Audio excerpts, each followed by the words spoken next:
પાલનપુરમાં ધાર્મિક આસ્થાના ઓઠા હેઠળ છેતરપિંડીનો મોટો ખેલ પ્રકાશમાં આવે છે।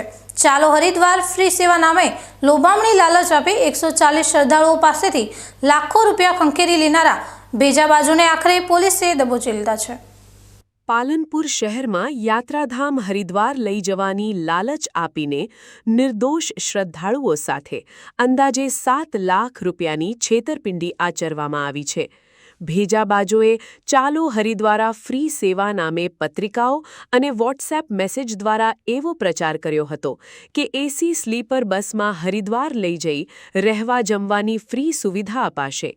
આટલું જ નહીં, કથા સાંભળવા બેસનાર દરેક વ્યક્તિને દરરોજ 701 રૂપિયા લેખે 7 દિવસમાં કુલ 4,907 રૂપિયા કવર પેટે પરત મળશે તેવી અજીબોગરીબ જાહેરાત કરી હતી। આ લોભામણી સ્કીમમાં ફસાઈને પાલનપુર અને આસપાસના 140 લોકોએ વ્યક્તિદીઠ 5,000 રૂપિયા એડવાન્સ પેટે જમા કરાવ્યા હતા। જો કે ઓફિસ બંધ કરીને સિદ્ધપુરનો મુખ્ય સૂત્રધાર ફરાર થાય તે પહેલાં જ જાગૃત સ્થાનિકોએ તેને પકડી પાડ્યો હતો।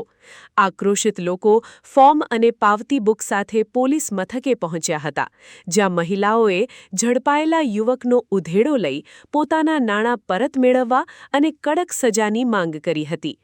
4-5 મેં પૈસા ભર્યા છે હરિદ્વાર જવા માટે।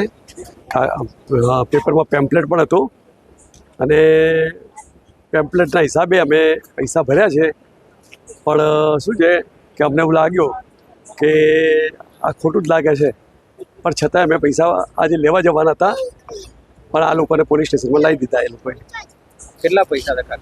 મારા 30,000 રૂપિયા। કેટલી પાવતી હતી? 6 પાવતી। ધાર્મિક ભાવના ધરાવતા વડીલો અને મહિલાઓને નિશાન બનાવતા આ કૌભાંડને પગલે પાલનપુર શહેર પશ્ચિમ પોલીસે ગુનો નોંધી ઊંડાણપૂર્વક તપાસ હાથ ધરી છે। આ મામલે પોલીસે હાલ 2 એજન્ટોની અટકાયત કરી છે અને આ આખી જાળ પાછળ અન્ય કેટલા શખ્સો સામેલ છે તે દિશામાં તપાસના ચક્રો ગતિમાન કર્યા છે।